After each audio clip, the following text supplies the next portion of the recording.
लूका का सुसमाचार अध्याय 4 वचन 38 और 39 मैं पढ़ रही हूँ, ध्यान देकर सुनो। वहाँ आराधनालय में से उठकर शमौन के घर गया। शमौन की सास को ज्वर चढ़ा हुआ था और उन्होंने उसके लिए उससे विनती की। उसने उसके निकट खड़े होकर ज्वर को डांटा और ज्वर उतर गया और वह तुरंत उठकर उनकी सेवा टहल करने लगी। Hallelujah, hallelujah, hallelujah, hallelujah, hallelujah. हम यहाँ पर एक घटना पढ़ते हैं जब प्रभु यीशु मसीह आराधनालय में से निकलने के बाद शमौन के घर पे गया।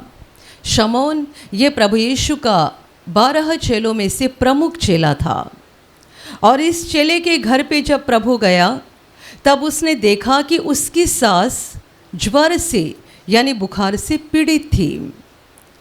वो बीमार हालत में बिस्तर पे लेटी हुई थी और उन्होंने उसके लिए यानी घर वालों ने उसके लिए यीशु के पास विनती की।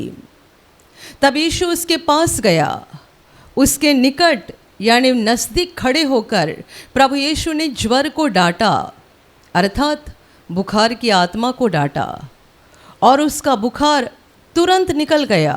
वो ठीक हो गई और उठकर उनकी सेवा टहल करने लगी।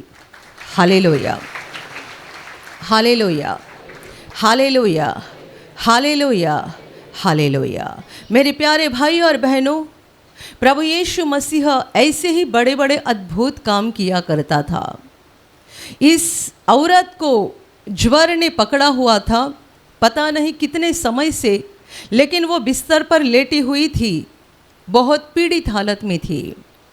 जब प्रभु उनके घर पे गया तब प्रभु को बताया गया कि उसकी ऐसी हालत है, उसे ठीक कर दो। यीशु के पास विनती की गई। प्रभु यीशु उसके पास गया और उसे इस औरत को ठीक करने के लिए कुछ नहीं लगा, मतलब 1 घंटा नहीं लगा, 5 मिनट भी नहीं लगा। लिखा है कि उसने ज्वर को डांटा, अर्थात ज्वर की आत्मा को डांटा। बुखार निकल गया, एक पल में वो ठीक हो गई, उठी, बिस्तर से उठ गई और जैसे ही वो उठी उसने जो काम किया वो ऐसा है कि वो उनकी सेवा टहल करने लगी। प्रभु के काम बहुत अद्भुत है, लेकिन प्रभु जिनके लिए अद्भुत काम करता है उनकी प्रतिक्रिया क्या होती है ये भी उतना ही ज़्यादा महत्वपूर्ण होता है। प्रभु के काम अद्भुत है। एक पल में वो अंधे की आंखें खोलता था, एक पल में लंगड़े को चलने की शक्ति देता था, कोढ़ी को शुद्ध कर देता था, लोगों में से दुष्टात्मा निकाल देता था। परंतु सवाल ये है, जिनके लिए परमेश्वर ऐसा काम करता था उनकी प्रतिक्रिया कैसी थी, उनका प्रतिसाद कैसे था। हम बाइबल में एक घटना पढ़ते हैं, प्रभु यीशु ने 2 अंधों की आंखें खोली। उनकी आंखें खुलने के बाद लिखा गया है वे भी यीशु के पीछे चलने लगे। यह मनुष्य का प्रतिसाद, यह मनुष्य की प्रतिक्रिया। इस औरत को प्रभु यीशु ने एक पल में चंगा किया और अभी चंगी होने के बाद 2 प्रकार की प्रतिक्रिया वो दे सकती थी। पहली प्रतिक्रिया प्रभु की और उनके चेलों की, उनके साथ जो थे उनकी सेवा टहल करना, और दूसरी प्रतिक्रिया अपना खुद का काम करना, क्योंकि कितने दिनों से वे बीमार थी। उसके घर में भी कुछ काम पड़ा होगा ना, उसके सामने भी बहुत सारी बातें होगी, तो ये भी सोच सकती थी अभी मैं ठीक हो गई हूँ तो मुझे पहले मेरी सारी बातों को अच्छे से करना चाहिए।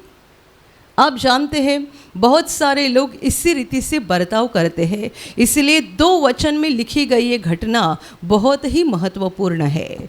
प्रभु यीशु ने उसको चंगा किया और चंगा होते ही वो उठकर उनकी सेवा करने लगी।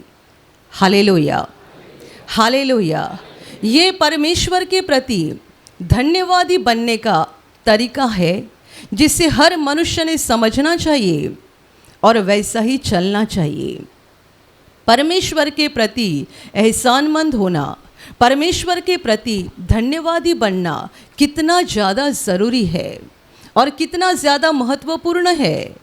उस महान परमेश्वर के लिए नहीं, परंतु हमारे लिए ज़रूरी है और हमारे लिए ये महत्वपूर्ण है, क्योंकि परमेश्वर हमारे जीवन में कोई आश्चर्य कर्म करता है, उसके प्रेम को और सामर्थ को, दया को, करुणा को प्रकट करता है और उसके बाद वो देखता है कि हमारी प्रतिक्रिया कैसी है, हम उसे किस रीति से प्रतिसाद देते हैं। हम बाइबल में घटना पढ़ते हैं जहाँ पर प्रभु यीशु ने एक साथ 10 कोढ़ियों को चंगा किया था। एक साथ। हम ऐसे संसार में रहते हैं जहाँ एक कोढ़ी भी सालों साल ठीक नहीं होता, लेकिन प्रभु यीशु ने इन 10 कोढ़ियों को एक साथ चंगा कर दिया। प्रभु ने उनको कहा था, जाकर अपने आप को याजकों को दिखाओ, और जब वे जाने लगे, जाते ही जाते शुद्ध हो गए, उनका कोढ़ निकल गया। जब इन्होंने पाया कि हम चंगे हो गए, तब उनमें से 9 जन आगे निकल पड़े, वापस प्रभु के पास नहीं आए। 10 में से केवल एक ही था, जब उसने देखा कि मैं चंगा हो गया हूँ, उसे रहा नहीं गया, उसका कदम आगे नहीं बढ़ा, वो वापस लौटा। बाइबल कहती है वो ऊंची आवाज़ में परमेश्वर की महिमा करते हुए यीशु के पास वापस आया और यीशु के चरणों पर मुंह के बल गिरकर उसका धन्यवाद करने लगा। और तब प्रभु ने सवाल किया, क्या 10 शुद्ध न हुए थे? तो वे 9 कहाँ गए? Hallelujah, hallelujah, hallelujah. परमेश्वर का काम बड़ा अद्भुत होता है, अद्भुत। परमेश्वर का प्रेम बड़ा अद्भुत है। हम में से हर एक के लिए और दुनिया के हर मनुष्य के लिए परमेश्वर का प्रेम बहुत अद्भुत है। लेकिन परमेश्वर हम पर जो प्रेम करता है, उसके बदले हम क्या करते हैं? हमारी प्रतिक्रिया क्या होती है? हमारा प्रतिसाद क्या होता है? ये बहुत ज़्यादा महत्वपूर्ण होता है। यहाँ हर बार जब आप आते हो, प्रार्थना सभा में गवाही होती है। गवाही इस बात की होती है कि परमेश्वर कितना अच्छा है। गवाही इस बात की होती है कि परमेश्वर जिंदा है। गवाही इस बात की होती है कि परमेश्वर हमसे प्रेम करता है। परमेश्वर का सामर्थ्य बहुत बड़ा है। हमारी बीमारियों से, हमारे परेशानियों से, हमारे संकटों से भी कितना बड़ा परमेश्वर का सामर्थ्य है। परमेश्वर का प्रेम बड़ा है, परमेश्वर का सामर्थ्य बड़ा है, वो जिंदा है और वो हम पर प्रेम और दया करता है। इस बात की गवाही होती है। लेकिन इस बात की गवाही हम नहीं दे सकते कि मनुष्य कितने अच्छे हैं। Hallelujah, hallelujah. मंच पर से गवाही परमेश्वर के प्रेम, दया, सामर्थ्य, करुणा, अनुग्रह की होती है, मनुष्य की नहीं होती है। क्योंकि ऐसा है, परमेश्वर मनुष्य के जीवन में बहुत सारे भले भले काम करता है, लेकिन कितने सारे लोगों का प्रतिसाद या प्रतिक्रिया उन 9 कोढ़ियों के समान रहती है।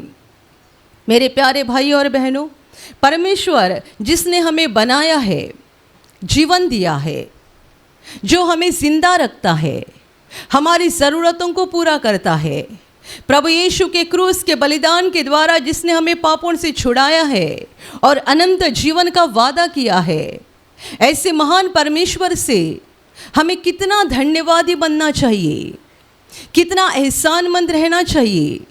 लेकिन इस एक बात को कितने सारे लोग अच्छे से समझते नहीं हैं।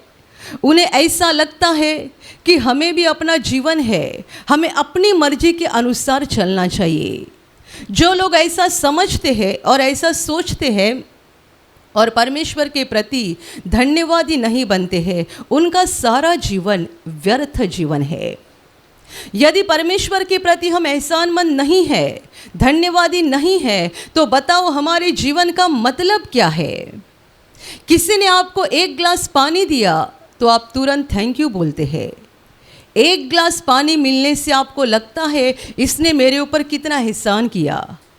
आप यहाँ बैठे रहते हो और जब प्रवचन ख़त्म होता है, प्रार्थना चंगाई की ख़त्म होती है, उसके बाद हमारे वॉलंटियर भाई बहन आते हैं और आपके हाथ में पानी का ग्लास देते हैं।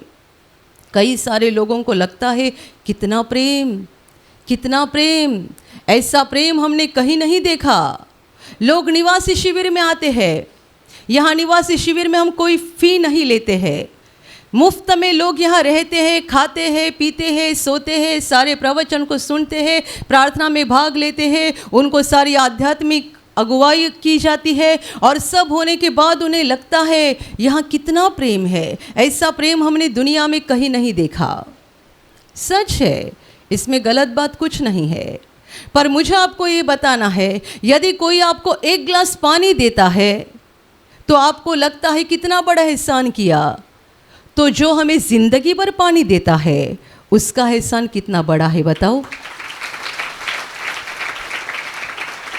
जिसने एक गिलास पानी दिया उसको थैंक यू बोलने के लिए आप भूलते नहीं है, क्योंकि आपको लगता है ये मेरा भाई नहीं है, ये मेरी बहन नहीं है, ये मेरी माँ नहीं है, ये मेरा चाचा नहीं है, मामा नहीं है, बिल्कुल पराया व्यक्ति है और मुझे एक गिलास पानी दे रहा है। कितना एहसान, कितना एहसान। किसी ने आपको एक गिलास पानी दिया तो आपको बड़ा एहसान लगता है और आप उसको थैंक यू बोलते हैं। जो ज़िंदगी भर पानी देता है उसका एहसान कितना बड़ा है। और केवल पानी ही नहीं, ज़िंदगी भर वो हमें रोशनी देता है, हवा देता है, हमें खाने को देता है, रहने के लिए देता है, पहनने के लिए देता है और हमारे शरीर में सांस को शुरू रखता है। Hallelujah, hallelujah, hallelujah, hallelujah. जिनको दमा की बीमारी होती है ना, वे जानते हैं कि सांस क्या चीज़ होती है। कई लोगों ने ऐसा कहा है, जब उनको दमा की बीमारी भयानक बढ़ती है, ऐसा लगता है कि सांस उनसे भाग रही है और वो सांस को खींच रहे हैं। सांस दूर भाग रही है और वो खींच रहे हैं। बड़ी मेहनत से उनको सांस लेना पड़ता है। आप अभी बैठे हो, आप समझते भी नहीं हो कि आप सांस ले रहे हैं। रात को हम सोते हैं, आप ये मत बोलो कि हम मेहनत से लेते हैं, क्योंकि रात को हम सोते हैं तब हमें कुछ नहीं पता होता, तो भी हमारी सांस शुरू रहती है।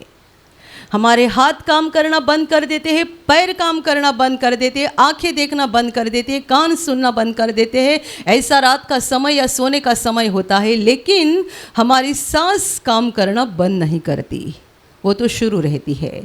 तभी जब भी हमारे शरीर का आराम पूरा होता है, हम नींद से जाग उठते हैं और हम कहते हैं, प्रभु धन्यवाद, रात भर तूने संभाला, रात भर मेरी रक्षा की, तुझे धन्यवाद। Hallelujah, hallelujah, hallelujah. जीवनदाता को पहचानना, जीवनदाता के एहसानों को, उपकारों को जान लेना और उसके प्रति धन्यवादी बनना बहुत महत्वपूर्ण बात है। कई लोगों को प्रार्थना में मांगना बहुत अच्छे से समझता है। उनको यदि एक चीज़ मांगनी है ना, तो आधा घंटा प्रार्थना करेंगी। पता नहीं कहाँ कहाँ से शब्द लाते हैं। मुझे तो ऐसी प्रार्थना बहुत तंग कर देती है। कभी कभी बीच प्रार्थना में ही मैं रुका देती हूँ, बस करो, थोड़ा सा ही बोलो। कितना बोलते हो, कितना एक विनती के लिए लगातार 15 मिनट या 20 मिनट भी बोलेंगे। और ऐसे भी लोग हैं जिनको प्रभु का धन्यवाद करने के लिए बताया जाए तो उनके पास कोई शब्द नहीं रहते हैं। मांगने के लिए बहुत शब्द है, प्रभु का धन्यवाद करने के लिए उनके पास शब्द नहीं है। उनकी प्रार्थना यानी बस प्रभु के पास मांगना होता है। मुझे ये नहीं कहना है कि मांगना गलत है, मांगना गलत नहीं है। हम मांगेंगे तो किसके पास? दुनिया के पास थोड़ी मांगेंगे, मनुष्यों के सामने थोड़ी हाथ फैलाएंगे। वो हमारा बाप है, हमें उसी के पास मांगना चाहिए। तभी तो प्रभु ने सिखाया है, मांगो तो तुम्हें मिल जाएगा। लेकिन इसका भी कुछ तो मतलब है। इसका मतलब, मांगो का मतलब ये नहीं भिखारी की तरह दिन रात प्रभु के पीछे पड़े रहो, दे दो, दे दो, दे दो, दे दो। वो ऐसा बाप नहीं है जो क्रूर है या कोई तानाशाह है। वो ऐसा बाप है जो पूरा ही पूरा प्रेम से भरा हुआ है। वो सनातन पिता है, उसके दिल में प्रेम है, दया है, करुणा है। कई बार हम रात को सोते समय प्रार्थना करना भी भूल जाते हैं, लेकिन वो हमारी रक्षा करना नहीं भूलता है। कई बार होता है, याद है, लेकिन लग रहा है बहुत थक गया हूँ, बहुत थक गई हूँ, आज नहीं प्रार्थना करूँगा, तो कल की प्रार्थना है ना, उसके बैच पे आज की रात चलाई जाएगी। ऐसा आपको लगता है? नहीं नहीं, ऐसा नहीं। बाइबल कहती है हम अविश्वासी बने तो भी वह विश्वास योग्य बना रहता है। हम अविश्वासी बने तो भी वह विश्वास योग्य बना रहता है। ऐसा नहीं होता कि हर रात आप प्रार्थना करते हैं, हर सुबह आप प्रार्थना करते हैं। कई बार होता है आप भूल जाते हैं, कई बार आपको थकान आती है, कई बार मूड नहीं होता है। आजकल मूड शब्द बहुत लोग अच्छे से समझते, मेरा मूड नहीं है। और ये मूड एक बात का हमेशा रहता है, मोबाइल देखने का, टीवी देखने का, मोबाइल देखने का मूड नहीं, ऐसा कभी किसी के साथ होता नहीं। ये मूड 24 घंटा रहता है, पूरा साल रहता है। लेकिन प्रार्थना का भी मूड लगता है, आज मेरा मूड नहीं है। आपका मूड नहीं है प्रार्थना करने का, लेकिन प्रभु का मूड हमेशा रहता है आपकी रक्षा करने का, आपको आशीषित करने का। वो कितना प्यारा पिता है बताओ। हम भूलते हैं, हम थकते हैं, हम तंग हो जाते हैं, हम छोड़ देते हैं, हम कंटाला कर देते हैं, हम आलसी बनते हैं, लेकिन वो हमारी रक्षा करना नहीं भूलता है। वो हमारी ज़रूरतों को पूरा करना नहीं भूलता है, वो हमें संभालना नहीं भूलता है और ना ही थकता है। इसीलिए तो आपने अभी गाना गाया, ऊँघता नहीं कभी सोता नहीं। हमारा प्रभु ऊँघता नहीं है, सोता नहीं है, इसीलिए वो हमारा दृढ़ गढ़ है जिस पर हमने पूरा ही पूरा भरोसा किया है। Hallelujah, hallelujah, hallelujah. मेरे प्यारे भाइयों और बहनों, समझ लेना परमेश्वर के प्रति धन्यवादी बनना बहुत ज़रूरी है, बहुत ज़रूरी। और धन्यवादी बनने के 3 तरीके मुझे आपको बताने हैं। सबसे पहला तरीका, परमेश्वर के प्रेम, करुणा, दया, अनुग्रह के लिए हमेशा उसका धन्यवाद करते जाओ, यानी उसको थैंक यू बोलते जाओ। जैसा कि मैंने आपको कहा, कोई आपको 1 गिलास पानी देता है, आप थैंक यू बोलते हैं। छोटा बच्चा भी जानता है, कोई मुझे छोटा सा चॉकलेट दे तो भी उसको थैंक यू बोलना चाहिए। तो हमें कितना थैंक यू बोलना चाहिए उस जीवनदाता को, हर दिन। इसलिए तो बाइबल कहती है निरंतर परमेश्वर की स्तुति करते रहो।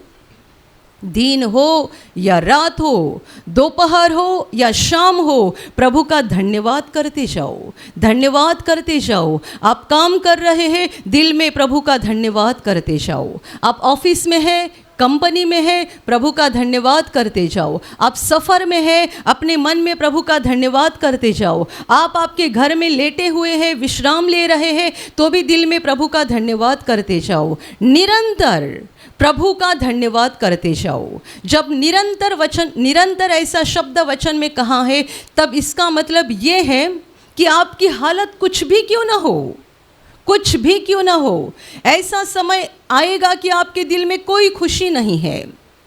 क्योंकि हमारे जीवन के सारे दिन एक समान नहीं होते हैं, हम कभी हंसते हैं, कभी रोते हैं। निरंतर परमेश्वर की स्तुति करनी है, यानी ऐसा भी समय होगा जब आपके दिल में कोई खुशी नहीं है, आपके मन में बहुत सारी चिंता है, आपके दिल में बहुत बड़ा दुख है, तो भी ये बात मत रुकाओ, उसका धन्यवाद करो। जिसने जीवन दिया है, जो हमें सब देता है, उसका धन्यवाद 1 मिनट में, 1 घंटे में, 1 दिन में, 1 साल में कभी ख़त्म नहीं हो सकता है। इसलिए हमेशा निरंतर, चाहे आप दुख में हो या खुशी में हो, आप बीमार हालत में हो या अच्छे सेहत हालत में हो, लेकिन हर वक्त आप परमेश्वर का धन्यवाद देते रहो। Hallelujah, hallelujah. दूसरी बात, परमेश्वर के प्रेम के बारे में दूसरों को बताना बहुत ज़रूरी बात है।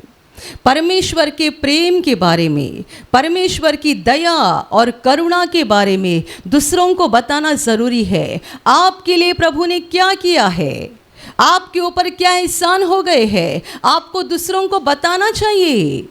हम बाइबल में पढ़ते हैं जब प्रभु यीशु ने ऐसे मनुष्य को चंगा किया जिसमें कई सारी दुष्टात्माएं थी, 1-2 नहीं परंतु दुष्टात्माओं की सेना उसके अंदर बैठी हुई थी। प्रभु ने अपने सामर्थ के द्वारा उस सारी दुष्टात्माओं की सेना को उसमें से निकाल दिया। ये मनुष्य चंगा हो गया, होश पे आ गया। और जब ये होश पे आ गया और उसने जान लिया कि यीशु ने मुझे चंगा किया, तब वो यीशु के साथ जाना चाहता था। वो चाहता था जहाँ प्रभु जाएगा वहाँ मैं जाऊँगा, जहाँ वो रहेगा वहाँ मैं रहूँगा, क्योंकि उसने मुझ पर बड़ा एहसान किया है। वो प्रभु के पास जाना चाह रहा था, लेकिन प्रभु ने उसको आज्ञा दी, अपने लोगों के पास वापस जाओ और परमेश्वर ने तुम्हारे लिए जो बड़े काम किए हैं वो उनको बताओ। और बाइबल कहती है वो अपने नगर में वापस चला गया और सब जगह बताते रहा, इस बात का ऐलान करते रहा कि परमेश्वर ने उसके लिए कैसे बड़े काम किए। Hallelujah, hallelujah, hallelujah. आपकी शराब छूट गई है, आपने कितने लोगों को बताया? आपका कैंसर ठीक हो गया, आपने आज तक कितने लोगों को बताया? आपका दमा ठीक हो गया, आपने कितने लोगों को बताया? प्रभु ने आपको डायबिटीज से चंगा किया, आपने कितने लोगों को बताया? आपकी बीमारी निकल गई, आपने कितने लोगों को बताया? आपको घर मिल गया, अब सालों साल किराए के मकान में रहते थे, प्रभु ने अनुग्रह के द्वारा आपको घर दिया, आपने कितने लोगों को बताया? शादी के 10 साल के बाद प्रभु ने आपको संतान देकर आशीषित किया है, आपने कितने लोगों को बताया? जो भी परमेश्वर के बड़े काम हमारे जीवन में होते हैं, हमने दूसरों को बताना ज़रूरी बात है। कई लोग ऐसा समझते हैं बस गवाही देना हमारा फ़र्ज़ है, यानी मंच पर आकर गवाही देना हमारा फ़र्ज़ है। हम मंच पर आए, गवाही दिया, हमारा फ़र्ज़ ख़त्म हो गया।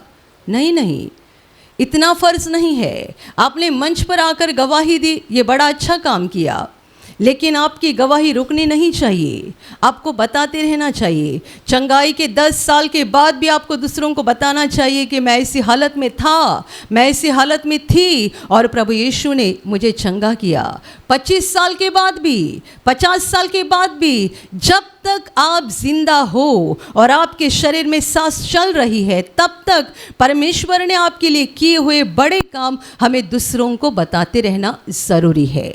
Hallelujah, hallelujah. हम क्या करते हैं इसके द्वारा हम परमेश्वर का सम्मान करते हैं। आप जानते हैं दुनिया में कितने सारे बातों की एडवर्टाइज होती है, विज्ञापन, एडवर्टाइज कितने सारे बातों की होती है, नाशमान बातें और ऐसी बातों की एडवर्टाइज होती है जो आपको पैसा देकर, दाम देकर खरीदना पड़ता है, दाम देकर खरीदना पड़ता है। यदि उसकी इतनी ज़्यादा एडवर्टाइज होती है तो जो परमेश्वर का प्रेम और सामर्थ मुफ्त में है उसकी एडवर्टाइज कितनी ज़्यादा होनी चाहिए बताओ? जो मुफ्त में मिलता है, आप बताओ, आपने चंगाई पाई, क्या दाम दिया? आपने छुटकारा पाया, क्या दाम दिया? अच्छा हुआ कि हम शिविर के पैसे नहीं लेते हैं, वरना आप बोलते हमने 300 रुपये भरा था। अच्छा है कि आप प्रार्थना में आते हैं, हम आपसे कोई फ़ी नहीं लेते हैं, वरना आप बोलोगे हमने यहाँ 50 रुपये भरा है। Hallelujah, hallelujah. आपने दाम क्या दिया बताओ? ना ही हमने आपको पूछा, ना ही प्रभु ने आपसे पूछा। जो कोई प्रभु के चरणों के पास आता है, उस पर भरोसा करता है और पूरा ही पूरा अपने जीवन उसके हाथ में देता है, परमेश्वर अनुग्रह करता है, हाथ बढ़ाकर उसे छूता है और उसे चंगा करता है। ये नहीं पूछता 10,000 लाया है क्या तो ही मेरे अस्पताल में एडमिट हो जाओगे। Hallelujah, hallelujah. कितना पैसा है बताओ? यदि पैसा होगा तो ही मैं हाथ बढ़ाऊंगा, तो ही मैं चंगा करूंगा। पहला पैसा दे, बाद में चंगाई, पहला पैसा दे, बाद में आशीष। क्या बताया किसी ने आपको? यदि प्रभु नहीं बताता है तो हम बताने वाले कौन है? प्रभु ने तो हमें आज्ञा दी है, तुम्हें मुफ्त में मिला है, मुफ्त में बांटते जाओ। Hallelujah, hallelujah, hallelujah. हमने खरीदा नहीं है, प्रभु की आशीषों को हमने खरीदा नहीं है। अभी मैं आपके सामने बोल रही हूँ, मुझे कौन बुलवा रहा है? अंदर बैठा हुआ पवित्र आत्मा, जिससे मैंने दाम देकर नहीं खरीदा है, जिसे मैंने दाम देकर नहीं खरीदा है। मेरा यहाँ खड़ा होना, आपके सामने परमेश्वर के वचनों का बोलना, इसे खरीदा गया है, लेकिन मैंने नहीं, मेरे प्रभु ने मुझे खरीदा है। उसके शरीर और लहू का दाम देकर मेरे प्रभु ने मुझे खरीदा है। मैं जो पाप में थी और अंधकार में थी, प्रभु ने मुझे खरीद लिया, तब जाकर मैं यहाँ खड़ी हो गई। प्रभु ने मुझे खरीद लिया, तब जाकर मैं धर्मी बन गई। प्रभु ने मुझे खरीद लिया, तब जाकर मुझे पवित्र आत्मा का अभिषेक प्राप्त हो गया, और तब जाकर यहाँ खड़े होकर मैं आपको परमेश्वर के वचन सुना रही हूँ। मुझे कोई दाम नहीं देना पड़ा है। मैंने ना 10,000 भरा है, ना 10 कोटि भरा है। सब दाम प्रभु ने चुकाया है, और मुझे आज्ञा दी है, तुझे मुफ्त में मिला है, मुफ्त में बांटते जाओ। Hallelujah, hallelujah, hallelujah. आप चंगाई पाए हैं बिना दाम दिए, आप छुटकारा पाए हैं बिना दाम दिए, आपको आशीर्वाद मिले हैं बिना दाम दिए। आपने परमेश्वर के किसी आशीर्वाद के लिए परमेश्वर को कोई दाम नहीं दिया है। किसी ने क्या कोई चेक भेजा था जिसके कारण आज सूरज की रोशनी आ गई? वो हर दिन सूरज की रोशनी देता है। दुनिया में हजारों लोग हैं जो परमेश्वर से प्रेम करते हैं, और उससे भी अधिक लोग हैं जो परमेश्वर से नफरत करते हैं, परमेश्वर से घृणा करते हैं, अविश्वास दिखाते हैं। लेकिन वो सच्चा बाप धर्मियों के ऊपर और अधर्मियों के ऊपर भी सूरज की रोशनी देता है, और दोनों के ऊपर बारिश की वर्षा करता है, क्योंकि उसका दिल सच्चे प्रेम से और करुणा से भरा हुआ है। हालेलुया। इसलिए ये बहुत ज़रूरी है कि परमेश्वर ने आपके लिए जो बड़े काम किए हैं वो आपको दूसरों को बताना चाहिए। एक दिन नहीं, एक महीना नहीं, जब तक आपके शरीर में सांस चल रही है आप दूसरों को बताते जाओ, क्योंकि इसके द्वारा हम परमेश्वर का सम्मान करते हैं। कई लोगों को शर्म लगती है। शर्म इसीलिए लगती है क्योंकि हम ऐसी दुनिया में रहते हैं जहाँ परमेश्वर का नाम लेने से लोग हंसते हैं। प्रार्थना, परमेश्वर, चमत्कार, ये बातें आज की दुनिया में, अरे विज्ञान की कितनी ज़्यादा तरक्की हो गई है, विज्ञान कितना ज़्यादा आगे बढ़ गया है। मेरे प्यारे भाई और बहनों, ऐसे संसार में हम रह रहे हैं। आप में ऐसे कोई भाई बहन होंगे जो आज चुपके चुपके प्रार्थना में आए हैं। क्यों चुपके चुपके आए हैं? हो सकता है कि आपके घर वालों को ठीक नहीं लगता है आपका यहाँ प्रार्थना में आना। हो सकता है कि आपके रिश्तेदार या पड़ोसी या ऐसे कोई लोग हैं जो आपका मजाक उड़ाते हैं, आप प्रार्थना में आते हैं इसके लिए आप चुपके चुपके भी आए होंगे। ऐसा माहौल दुनिया में है, इसीलिए परमेश्वर के अद्भुत काम हम दुनिया को बताने से शर्माते हैं। लेकिन ध्यान में रखना, ऐसा यदि आप बर्ताव करोगे तो आप परमेश्वर का अपमान करोगे। दुनिया हमें हंसती है, हंसने दो। मजाक उड़ाती है, मजाक उड़ाने दो, क्योंकि हमें हंसने से पहले और हमारा मजाक उड़ाने से पहले दुनिया ने हमारे प्रभु का मजाक उड़ाया, उसकी हंसी की, उसका मजाक उड़ाया। तो क्या हो गया? हमारे प्रभु का मजाक उड़ाया, वो क्रूस पर मर गया, तीसरे दिन जिंदा हो गया, और युग युग तक वो जीवित है। वो अनंत काल तक राजा है। हमें भी हंसा जाएगा, हमारा भी मजाक उड़ाया जाएगा। होने दो, हम हमारे प्रभु की तरह पुनरुत्थित हो जाएंगे और उसके साथ अनंत काल तक जीवित रहेंगे। Hallelujah, hallelujah. धन्यवादी बनने का ये दूसरा तरीका ध्यान में रखना। हमारे जीवन में परमेश्वर ने किए हुए अद्भुत काम हमें हमेशा दूसरों को बताते रहना ज़रूरी है। हमें उसका स्मरण हमेशा होना चाहिए। आपकी चंगाई होने के 10 साल के बाद भी आपको स्मरण होना चाहिए कि मेरी हालत कैसी थी और प्रभु ने मुझे कैसे चंगा किया। और अभी तीसरा तरीका बहुत महत्वपूर्ण, धन्यवादी बनने का तीसरा तरीका ये है कि अपने आप को परमेश्वर को पूरी रीति से समर्पित करना, इस सोच को लेकर कि जिसने मेरे लिए क्रूस पर जान दिया, जिसने मुझे जीवन दिया, जिसने मुझ पर इतना बड़ा एहसान किया, अब से मुझे अपने लिए नहीं जीना है परंतु उसके लिए जीना है। अपनी मर्जी को पूरा नहीं करना है, उसकी मर्जी को पूरा करना है। Hallelujah, hallelujah, hallelujah, hallelujah. मेरे प्यारे भाई और बहनों, आपको किसी ने कुछ खाने के लिए दिया ना, एक चपाती भी खाने के लिए दी ना, अगले बार आप सोचते हैं मैं भी इसे कुछ तो देना चाहिए। लगता है कि नहीं लगता है? एक चपाती किसी की खाते हैं तो बार बार लगता है मुझे भी इसको कुछ तो देना चाहिए। और हमेशा लोग दूसरों से लेते हैं और उनको देते भी है। अभी लेने वाले और न देने वाले भी लोग होते हैं, ये तो अलग टाइप के लोग हैं, मैं उनकी बात नहीं करती हूँ। इनको बस लेना ही समझ में आता है, देना कुछ भी समझ में नहीं आता। लेकिन नॉर्मल इंसान, साधारण लोग जब किसी से कुछ लेते हैं तब उन्हें ऐसा लगता है हमें भी उसको देना चाहिए।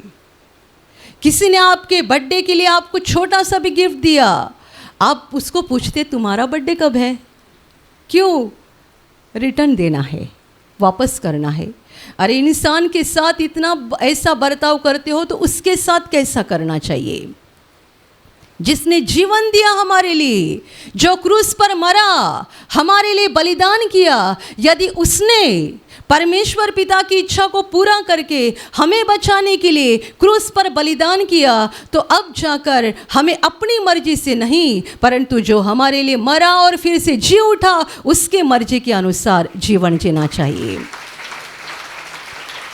हालेलुया।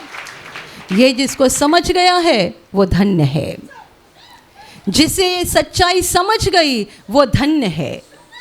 जो मेरे लिए मरा और जी उठा, अब से आगे मुझे उसके लिए जीना है, क्योंकि यदि वो मेरे लिए ना मरता तो मैं आत्मा में मरे हुए हालत में रहता और मुझे कोई उम्मीद नहीं थी।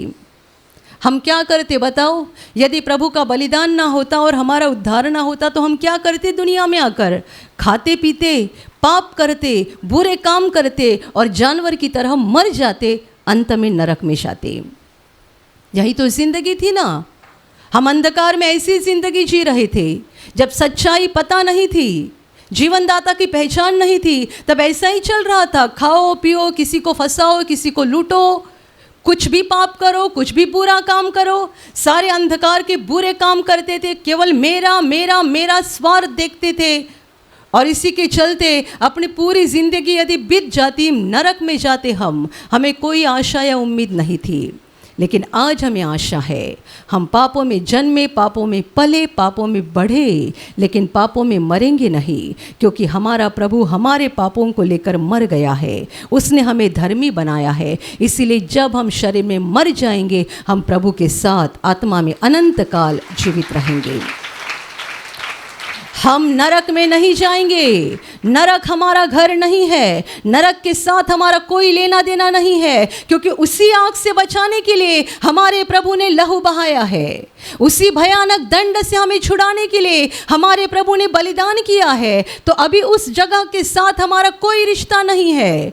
हमारा रिश्ता स्वर्ग के साथ है, जहां हमारा सनातन पिता राजा सन के ऊपर बैठा हुआ है, जहां अनगिनत स्वर्ग दूत है। वहां हमारा घर है, वहाँ हमारा नगर है, वहाँ हमारा स्थायी घर है। हम जब धरती का जीवन खत्म करेंगे, उसके बाद वहाँ जाएंगे और अनंत काल हमारे सच्चे पिता के मौजूदगी में हंसते रहेंगे, खुश रहेंगे। फिर से वहाँ बीमारी नहीं होगी, दुख नहीं होगा, आंसू नहीं होगा, कष्ट नहीं होंगे। Hallelujah, hallelujah.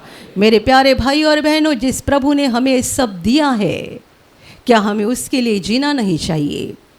यदि हमने प्रभु की आशीषों को प्राप्त किया और अपनी ही मर्जी के अनुसार चल रहे हैं, तो हम स्वार्थी लोग हैं। हम परमेश्वर के प्रति धन्यवादी नहीं है। इसलिए मैंने आपको 3 तरीके बताए, क्योंकि कई लोग बस पहला तरीका करते हैं, थैंक यू जीसस, धन्यवाद प्रभु। उनको लगता है हमारा फ़र्ज़ ख़त्म हो गया। केवल प्रभु को थैंक यू बोलने से फ़र्ज़ ख़त्म नहीं होता है। केवल उसे धन्यवाद बोलने से फ़र्ज़ ख़त्म नहीं होता है। धन्यवाद तो बोलना ही चाहिए, उसका धन्यवाद निरंतर करना ही चाहिए, उसके एहसानों के लिए उसकी स्तुति निरंतर करनी ही चाहिए। लेकिन उसके बाद दूसरा कदम भी उठाना है, तीसरा कदम भी उठाना है। हमेशा उसके बड़े कामों के लिए हमें धन्यवादी बनकर दूसरों को ये काम बताते रहना चाहिए और हमें अपने आप को परमेश्वर के हाथ में समर्पित करना चाहिए। अब से आगे मैं मेरा नहीं हूँ, मैं मेरे प्रभु का हूँ। वो जो कहेगा वो मैं करूँगा। वो जो कहेगा वो मैं बोलूँगा। हमारा चाल चलन, हमारा बर्ताव, हमारे सोच विचार ऐसे होने चाहिए जो परमेश्वर की इच्छा के अनुसार है, जो परमेश्वर को खुश करते हैं, जो परमेश्वर को संतोष देते हैं। ऐसा हमारा चाल चलन और हमारे सोच विचार होने चाहिए। Hallelujah, hallelujah. यदि हम ये तीनों कदम उठा सकते हैं तो हम पूरी रीति से परमेश्वर के प्रति धन्यवादी बन गए हैं। मेरे प्यारे भाई और बहनों, परमेश्वर से केवल लेते ही मत जाओ, धन्यवादी बनते जाओ। जो केवल लेते हैं, बहुत लेने से वो अमीर नहीं बनेंगे। ध्यान में रखना, जो केवल परमेश्वर से लेते हैं, बहुत परमेश्वर से लेने से अमीर नहीं बन जाओगे। परमेश्वर से लेने के बाद जब हम उसको प्रतिसाद देते हैं, हमारी प्रतिक्रिया ऐसी होती है कि हम निरंतर उसका धन्यवाद करते हैं। उसके बड़े कामों के लिए हम दूसरों को बताते रहते हैं और अपने आप को उसके हाथ में समर्पित करके वो जिससे खुश होता है, उसे जिससे संतुष्टि होती है, ऐसा जीवन बिताते हैं। तब हम धन्यवादी बनते हैं और तब ही जाकर हम सच्चे अर्थ से धनवान बन जाते हैं। Hallelujah, hallelujah, hallelujah.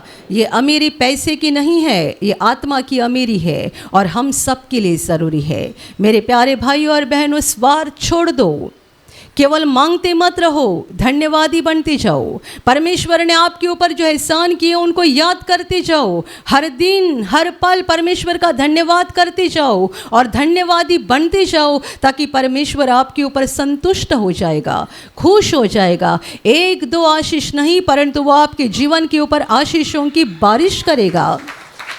और सबसे बड़ी बात, इस धरती के जीवन के ख़त्म होने के बाद वो हमें उसके पास यानी स्वर्ग में अनंत जीवन मिलेगा। Hallelujah, hallelujah, hallelujah, hallelujah. और अभी प्रार्थना करने का समय है। आप विश्वास करो कि एक पल में प्रभु यीशु आपको छूकर चंगाई देगा। एक पल में वो आपके जीवन का दुख निकाल देगा और आपके आंसुओं को खुशी में बदल देगा, क्योंकि उसके लिए असंभव कुछ नहीं है, अनहोनी बात एक भी नहीं है। प्रभु यीशु आज भी जिंदा है। 2000 वर्ष पहले वो शरीर रूप में धरती पर था, आज शरीर रूप में नहीं बल्कि आत्मा के रूप में है। और दुनिया के कोने कोने में जहाँ जहाँ लोग विश्वास के साथ उसको पुकारते हैं, उसके पास प्रार्थना करते हैं, उन सबों की पुकार को प्रभु सुनता है, उन्हें चंगा करता है, उनके आंसुओं को पोंछ देता है और उनके जीवन को खुशी से भर देता है। आप भी इसी विश्वास के साथ आपके बीमार भाग पर हाथ रखो, और यदि वहाँ हाथ नहीं रख सकते हैं तो अपने सीने पर हाथ रखो। प्रभु यीशु के नाम से इसी क्षण आपके शरीर की सारी बीमारियां निकल जाए। यीशु के नाम से आपके जीवन का सारा दुख निकल जाए। शैतान का हर एक काम आपके जीवन से और आपके परिवार से पूरी तरह से नष्ट हो जाए। यीशु के नाम से, प्रभु यीशु के नाम से शैतान का सारा काम आपके जीवन से नष्ट हो जाए।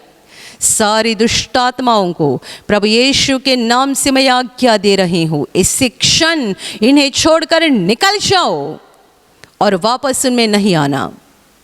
इसी क्षण प्रभु का महान सामर्थ आपके ऊपर आ जाए, प्रभु का महान सामर्थ आपके ऊपर आ जाए, प्रभु का महान सामर्थ आपके ऊपर आ जाए। इसी घड़ी पवित्र आत्मा की खुशी आपके दिल में आ जाए, पवित्र आत्मा की शांति आपके दिल में आ जाए और आपका जीवन स्वर्ग की रोशनी से भर जाए। आमीन।